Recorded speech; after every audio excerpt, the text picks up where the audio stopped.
ආයිබෝන් කියලා ඔයාලා හැමෝම ආදරෙන් පිළිගන්නවා. ඉතින් ඔන්න අද මං ගෙනාවේ ගමේ රසටම හදාගන්න පුළුවන් රස ගුණ පිරි ව්‍යංජනයක්. ඉතින් මං තෙල් ටිකක් දාගත්තා මේ ප්‍රෙෂර් කුකර් එකට. ඊළඟට ඒක රත් වීගෙන එනකොට අබ ටිකකුත් ඊළඟට තලාගත්ත සුදු ලූණු ඊළඟට අවමිරිස් කරලක් දාගත්තා. ලූණු කරපිංචා රම්පෙ තියෙනවා නම් දාගන්න. ඉතින් ඇත්තටම මේ කොහිල එක හදන්න වෙලා යන නිසා ගොඩක් දෙනෙක් හදන්නේ නැහැ. ඉතින් ඒ නිසා තමයි ප්‍රෙෂර් කුකර් එකේ හරි හදලා අපි මේක කන්න ඕනේ එළවලුවක් කරිගුණ දෙයක් නිසා. ඉතින් මම මේකට මේ දේවල් ටික එකතු කරගත්තා. ඊට පස්සේ මේකට මම මිරිස් කුඩු ලුණු 3-5 කහ ඊට පස්සේ පොඩි ගොරක කෑල්ලක් දාගන්න. නැත්තම් ගොරක ඇඹුල් ගතිය වැඩි වෙන්න පුළුවන්. ඉතින් මේ ටික දාලත් පොඩ්ඩක් හොඳට කලවම් කරලා ඊට පස්සේ මෙන්න මේ හීනියට කපාගත්ත මම දිගටියට කොහිල ටික දා ගන්න ඕනේ. ඉතින් ඇත්තට මේ විදිහට හදාගත්තාම දවස් 3-4කට විතර කන්න පුළුවන්.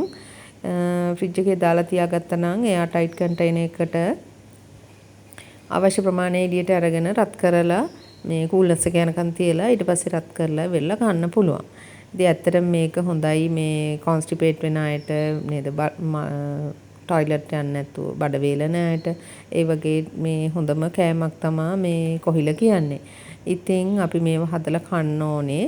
ඉතින් වෙලා නැති හින්දා මෙන්න මේ විදියට ඉක්මනින් හදා ගන්න පුළුවන් ප්‍රෙෂර් කුකර් එකේ ඉක්මනටම. ඉතින් මම මේ ටික දාලා මේ අවශ්‍ය 3-5 ඔක්කොම ටික දාලා කලවම් කරලා ඊට පස්සේ මම මේකට මිටි කිරි ටිකක් දා ගන්නවා. ඉතින් මේ මිටි කිරි දාන්න ඕනේ. ඇත්තටම මේ තියෙන කොහිල තියෙන ප්‍රමාණය ගානට මම ටිකක් අර හොදි ගතිය වගේ තියෙන්න ඕනේ නිසා මෙන්න මේ වගේ ප්‍රමාණයක් දාගත්තා. එහෙම නැත්නම් මෙච්චර කිරි දාන්න ඕනෙත් නැහැ. මේක ස්ටීම් වෙන නිසා.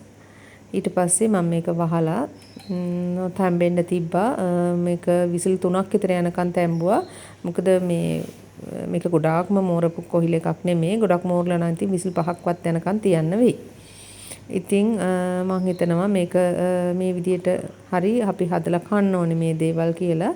ඒකයි මට හිතුනේ මේ වගේ වීඩියෝ එකක් කරන්න. ඉතින් මට මේ අතේ තියාගෙන මම කැමරා එක කරන්නේ. ඉතින් ඒකයි පොඩ්ඩක් මේ හාට මෙහාට හෙලවෙනවා පේන්නේ. ඉතින් මං හිතනවා මේ වීඩියෝ එකනොත් ඔයාලට පුංචි හරි දෙයක් ගන්න ලැබෙන්නේ නැති කියලා. ඉතින් cook with Nikini my YouTube channel එක subscribe කරලා මාත් එක්ක දිගටම රැඳී ඉන්න කියලා ආදරෙන් ඉල්ලා සිටිනවා. ඉතින් ගිහින් එන්නම් ආය දවසක සුබ දවසක්.